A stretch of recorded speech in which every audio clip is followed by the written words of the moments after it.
तर जय भीम नमो बुद्धाय।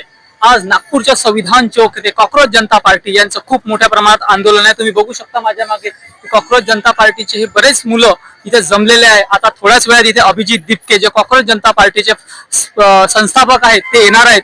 ते आले की आपण लगेचच इथे कॉक्रोच जनता पार्टीच्या अनेक लोकांकडून त्यांच्या नेमक्या मागण्या काय आहे आणि हे आंदोलन नेमकं कशासाठी करत आहेत आणि देशभरात कॉक्रोच जनता पार्टीचा जो उत्साह आंदोलन ठिकठिकाणी होतं त्याची आपण सविस्तर माहिती घेऊया। तर तुम्ही कुठेही नका जाऊ, माझ्या सोबत राहा आणि माझ्या चॅनल सोबत जास्तीत जास्त जुळून राहा। तर सर सगळ्यात पहिले आपलं नाव सांगू। माझं नाव सौरभ बोरेकर आहे आणि मी सुद्धा या नीट पेपर लीकचा एक विक्टिम आहे। मी यूजीसी नेट दिला होता 2024 मध्ये आणि पेपर दिल्याबरोबर 3 दिवसानंतर एक्झामिनेशन कॅन्सलचा ऑर्डर आला आणि नंतर ऑगस्ट मध्ये री एक्झामिनेशन घेण्यात आली आणि जानेवारीला मी जेव्हा रीनीट दिला तेव्हा पेपर मध्ये आलं की जून मध्ये जो पेपर लीक झाला होता तो वास्तवात पेपर लीक झालाच नव्हता।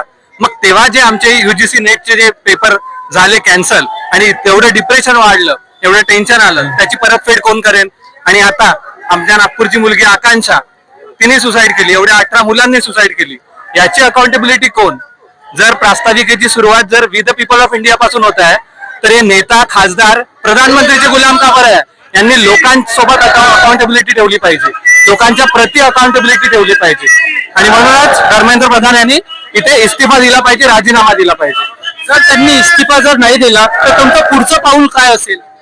पुढचं पाऊल जसं अभिजित दिपके यांनी सांगितलेलं आहे, तुम्ही किसान आंदोलन तुम्ही बघितलेलं आहे, 8 महिने आंदोलन चाललं, 800च्या वरती शेतकरी तिथे मारले गेले तरी सुद्धा त्यांना ते कृषी कानून मागे घ्यावे लागले। त्यांनी राष्ट्रपती आदेश काढून ते लॉकडाऊनच्या काळामध्ये पारित केले होते। मात्र आता धर्मेंद्र प्रधान यांच्या विरोधामध्ये 20 तारखेला दिल्लीमध्ये संपूर्ण भारतातून युवा येणार आहे। 6 तारखेला जे झालं तेव्हा नुकतेच ते आले होते अमेरिकेतून, पण आता संपूर्ण भारत फिरून जेव्हा दिल्लीत जाईल तेव्हा दिल्लीत मोठं आंदोलन होईल आणि तेव्हा या सरकारला उत्तर द्यावं लागेल। ची राजनीती, हिंदू मुस्लिम की राजनीती, हिंदू मुस्लिम की राजनीती, हिंदू मुस्लिम की राजनीती। या हिंदू मुस्लिमच्या राजकारणामुळे झालं काय मी तुम्हाला सांगतो।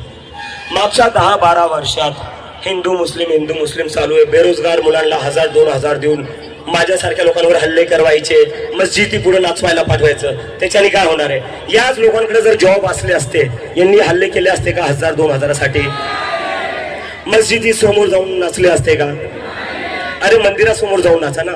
आपला धर्म काय मस्जिदी समोर नाचण्यासाठी आहे? काय डोकं तुम्ही कुठं घाण ठेवलेलं मला काही कळत नाही। आणि ह्या 10-12 वर्षात झालं काय हिंदू मुस्लिममुळं? आज आपल्या देशात 40 वर्षात सगळ्यात जास्त बेरोजगारी दर आहे, पण हा मुद्दा कुठंच मेनस्ट्रीम मीडियावर दिसत नाहीये। आज आपल्या देशात शिक्षण व्यवस्था पूर्णपणे कोलॅप्स झालेली आहे, पण हा मुद्दा कुठंच मेनस्ट्रीम मीडियामध्ये नाहीये। कारण की आपल्याला हिंदू मुस्लिम मध्ये डिवाइड केलेले आहे आणि त्यामुळे फक्त एकच मुद्दा चालतो, हिंदू मुस्लिम।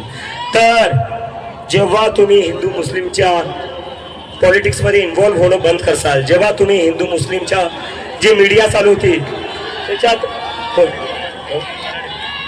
त्याच्यात इन्व्हॉल्व्ह होणं बंद करसाल तेव्हा कुठं जाऊन हा देश बदलल। आपल्याला फक्त शिक्षण व्यवस्था नाही, आपल्याला देशही बदलायचा आहे। बदलायचा आहे की नाही बदलायचा आहे?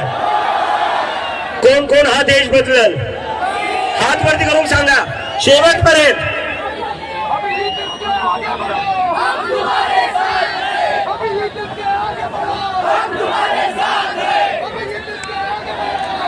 अजून एक नवीन ट्रेंड चालू आहे या देशात, अजून एक नवीन ट्रेंड चालू आहे।